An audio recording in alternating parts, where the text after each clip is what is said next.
Hello, my name's Bethany and I'm 30 years old. I just got out of a very toxic relationship, and the way the things unfolded actually is pretty funny. So I would share my story with you. Let me begin by telling a little bit about myself and my family.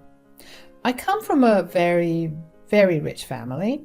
I had all the luxuries I wanted when growing up. I didn't have to struggle a single day of my life, which is a privilege I'm very grateful for.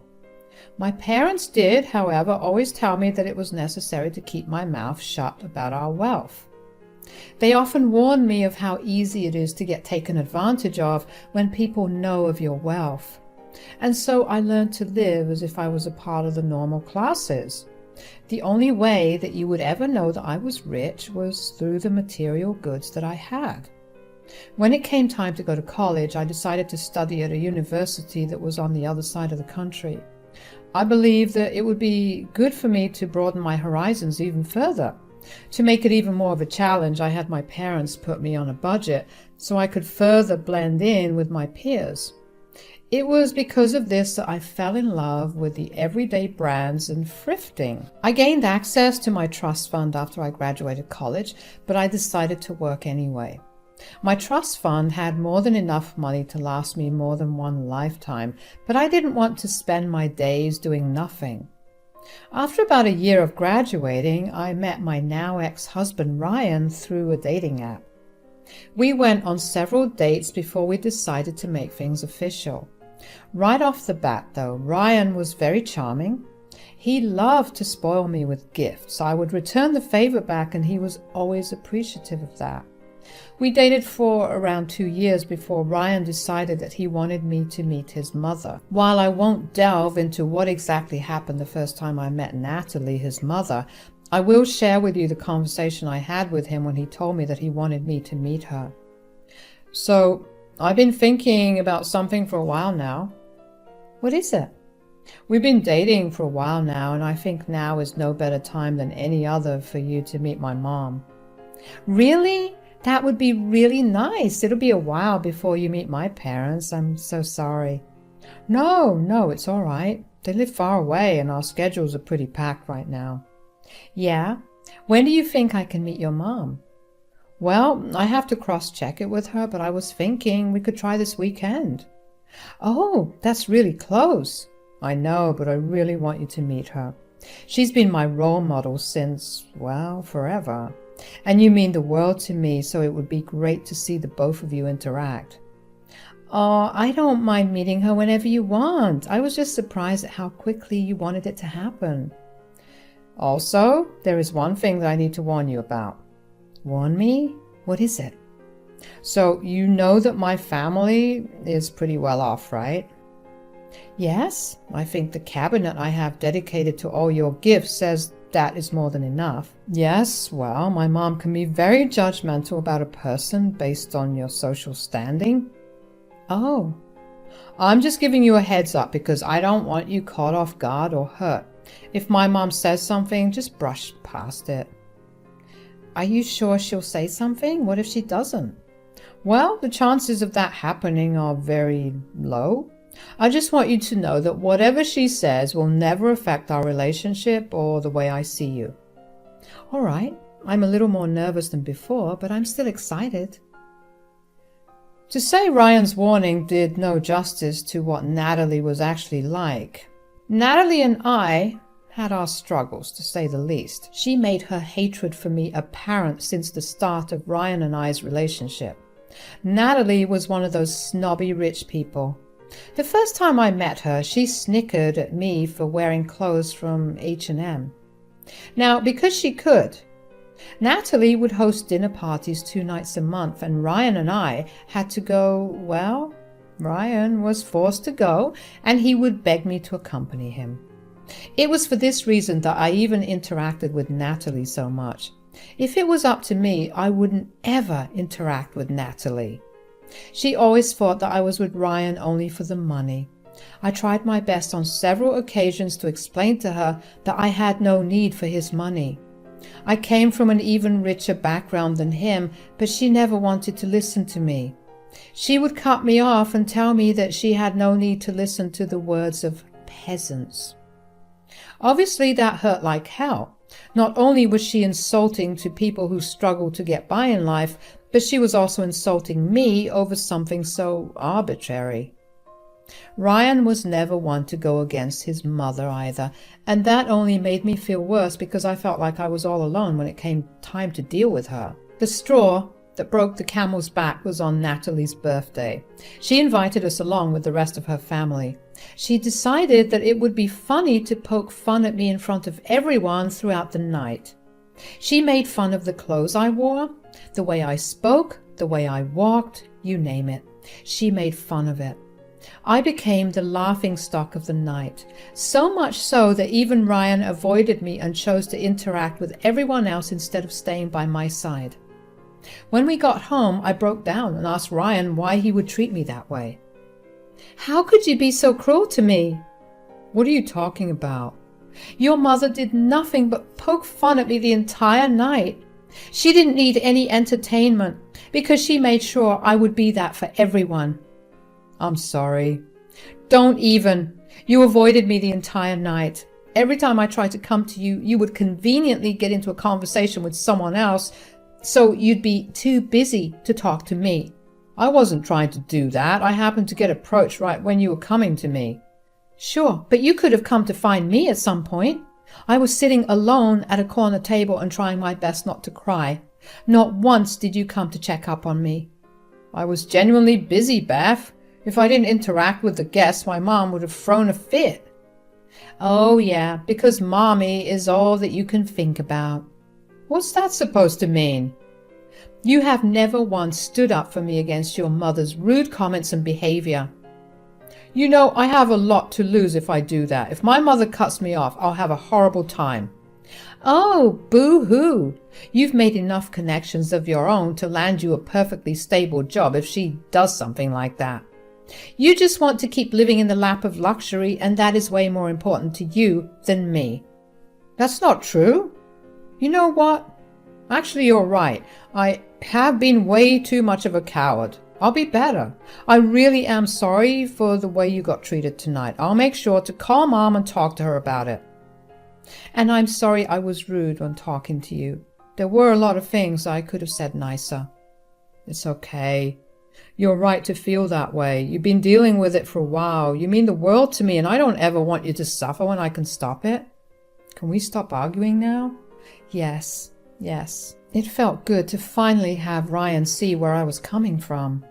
Ryan stayed true to his word and called Natalie the next day and told her that he did not appreciate the way she treated me. Natalie was shocked that Ryan even said anything, especially considering he had always remained silent about it. Natalie had actually apologized to Ryan after that and promised to be nicer to me. So when the next dinner party was around the corner, I was excited to go for the first time because I figured that Natalie would be nicer. But then she called Ryan and told him that there was not going to be any place for me because she ordered limited amounts of food and there wouldn't be enough for me. I knew that this was just her ploy to get me to stop coming over. The one value I had for her being her source of entertainment was gone.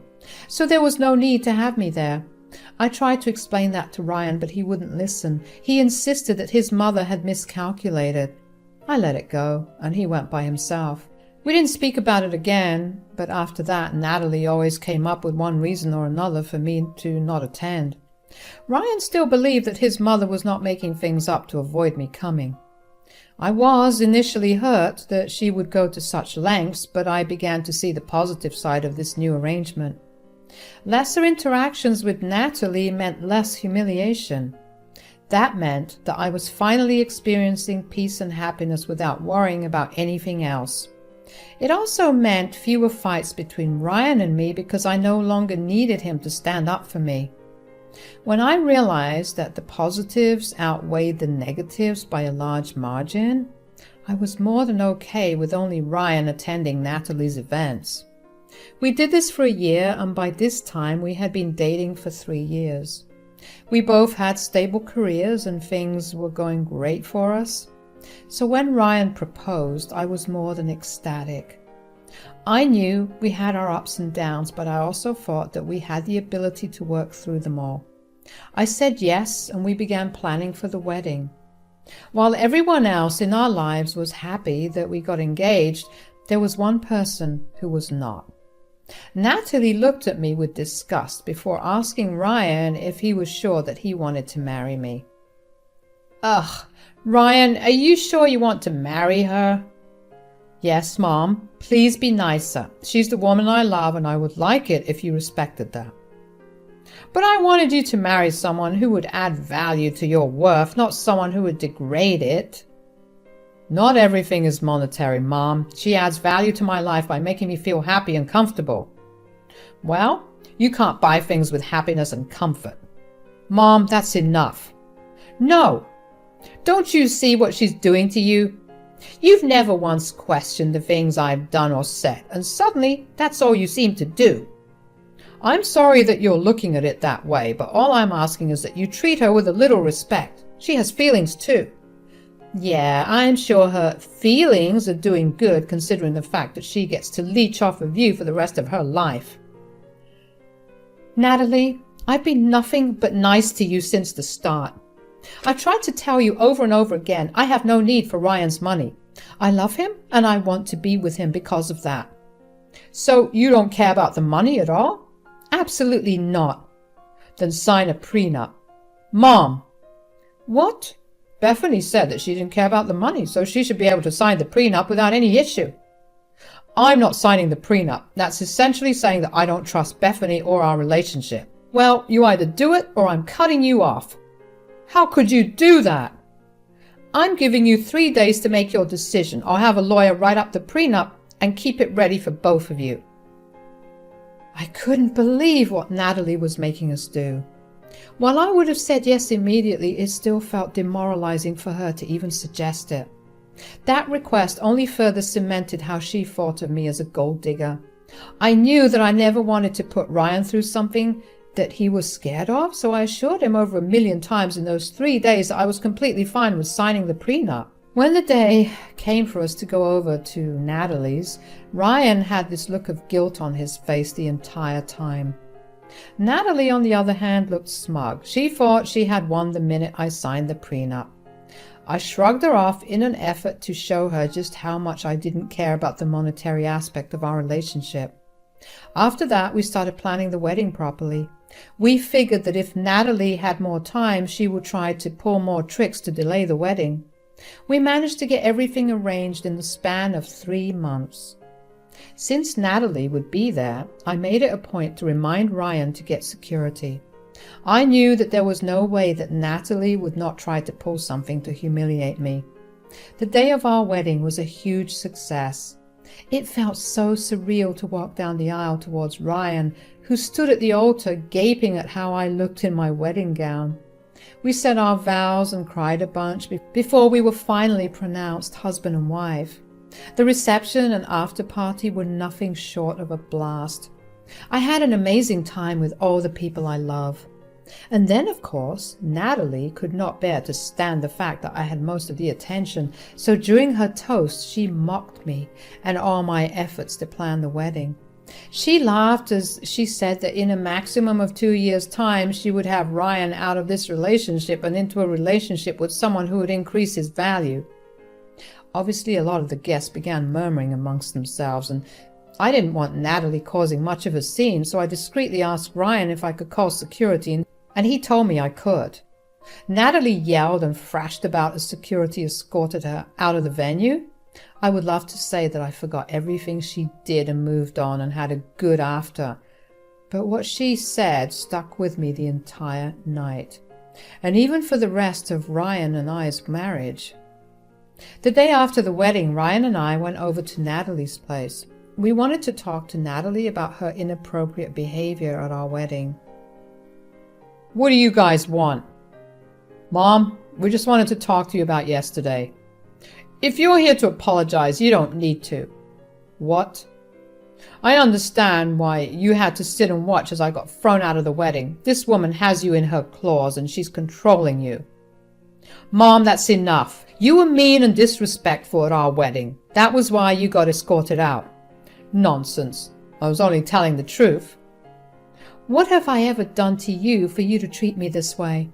I've been kind and loving to your son, and I've treated you with kindness when all you've done is belittle and insult me. Oh, shut it. Enough of your pity party. You are a controlling freak who only wants to use my son for his money. I know it. I can see it in your eyes. You need serious help, Natalie. This is not normal. Okay, Beth, you need to stop. Mom, I know you're hurt that you couldn't celebrate fully with us yesterday, but I just wanted to let you know that we did not like the way you talked about Bethany. Please don't do that again. Natalie just snarled at me, and Ryan pulled me away to go back home. He was upset with me for talking to his mother disrespectfully. I didn't see how standing up to myself for the first time was disrespectful. He had no problem with her disrespecting me for years, but the second I said something in my defense, it was a big deal. Even though I didn't feel like I did anything wrong, I apologized and Ryan let it go. But then that became a pattern that we always followed. After I stood up for myself the first time, I realized just how liberating it was. I hadn't done it before out of fear of what Natalie would do or say. Since I was married, I thought that I had nothing to lose. My relationship was secure and nothing could come between Ryan and me. So I began to stand up for myself whenever Natalie tried to insult me. This usually led to an awkward atmosphere among the guests, for which both Ryan and Natalie would berate me. I would tell Natalie that if she didn't want to be embarrassed, she should simply stop trying to embarrass me. Ryan didn't like that I was upsetting his mother at all and tried to tell me many, many times to stop doing it. But I saw no reason to stop. The only way I was going to stop was when Natalie stopped herself. About 6 months into our marriage, I began to see a change in Ryan's behavior. He began to withdraw himself from me. He was no longer as affectionate as he used to be. It started out of the blue. I didn't think it was about me standing up because in private, Ryan would understand that I was right in doing what I did. And then I came home early from work one day to see Natalie's car parked in our driveway. I walked into the house prepared to have to deal with her tormenting me, but instead I walked in on her conversation with Ryan. Have you been thinking about what I've been telling you? Yes, Mom, I have. So you see why I've been telling you it's time for you to leave her? I know, but I don't know how to proceed from here. All I know is that she's been utterly disrespectful to me and you. I mean, just look at the way she's purposely put you in between me and her. I hate it so much. Let's be honest. If she wasn't your wife, you would have easily chosen me over her any day, right? Without a doubt. You can do so much better than this. You're going to go insane with her at this rate. I agree. She really has the gall to act so entitled when she's only staying here for the money. She knows what you're worth, and she wants a chunk of it. Well, I will admit that I have been buying her a lot of things for her, and she hasn't been getting me anything in return. That's how it all starts. I'm telling you, you need to get out before it gets worse. Get me the lawyer you were talking about. I was in shock at what I heard. Was Ryan really that naive that he'd get so easily convinced by his mother's illogical arguments? I opened and shut the front door a little louder so they'd hear it. They stopped talking and I just walked past them to our bedroom. I heard Natalie make a comment about how disrespectful I had been to her yet again, and Ryan just sighed. When I got to our bedroom, I fully expected myself to break down and cry, but honestly, I was just tired. All the months of Natalie trying to constantly get rid of me and Ryan's lack of support wore me down. I was actually glad that Ryan was going to take a step to end the marriage. But as tired as I wasn't going to let them go without making them feel like crap. The next day, I got a copy of my bank statements and my trust fund statements, and I was going to present them to Ryan and Natalie after I signed the divorce papers. By the end of that week, Ryan had presented me with the papers. I could tell that both of them felt annoyed that I hadn't reacted at all, and instead I just signed the papers. I had already taken away one sense of satisfaction from both of them. However, after I signed the papers, Natalie's face turned smug. They had brought their lawyer with them and handed him the papers immediately after I signed them. The lawyer got up and left after. Well, well, well, aren't you sad that you no longer have my son's money to spend? I'm not sad. In fact, I'm pretty happy. Happy? Why are you happy? I'm happy that I no longer have to deal with snobs like you. How dare you call us snobs? Leave the girl alone, Ryan. She's lashing out at us for seeing right through her and taking away the one thing she wanted. You guys must be dense as hell to not realize that I never wanted the money. Oh yeah? Then why were the last few months just me buying you everything under the sun and you not even buying me the smallest thing? Because I wanted to surprise you with something bigger. I was going to buy you your favorite car with all the customizations you wanted. It takes time to make those. I know nonsense when I hear it. Why do you think it's nonsense, Natalie? You don't have the money for that. Who said that? Here, take a look at my bank statements. What the hell am I looking at? You lied to me. I tried my best to tell you both many times that I had no need for money. But Natalie, you never listened to me because I was a peasant. And Ryan, you thought I was disrespectful. Anyway, since both of you love your money so much, you can stick with that. It was abysmal knowing both of you. After that, Ryan and Natalie tried to pull me back into conversation. They ran into the driveway and kept yelling profanities at me for being a liar. Ryan went red in the face because he really believed I had wronged him, and surprisingly, Natalie turned soft and tried to plead with me. She told me she had made a mistake and wanted me to forgive Ryan. I told them both to get the hell out of my life and never see me again. I had a few of my friends go over to Ryan's house and get all of my things from there, and that was it. I blocked both Ryan and Natalie everywhere. They had decided that I had stolen from them, and they themselves tried to contest the divorce, but Natalie made sure Ryan and I had signed an ironclad prenup, so they could get nothing from me. I'm finally starting to live normally again.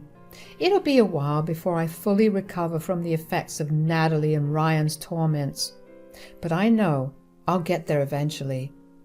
Thanks for listening.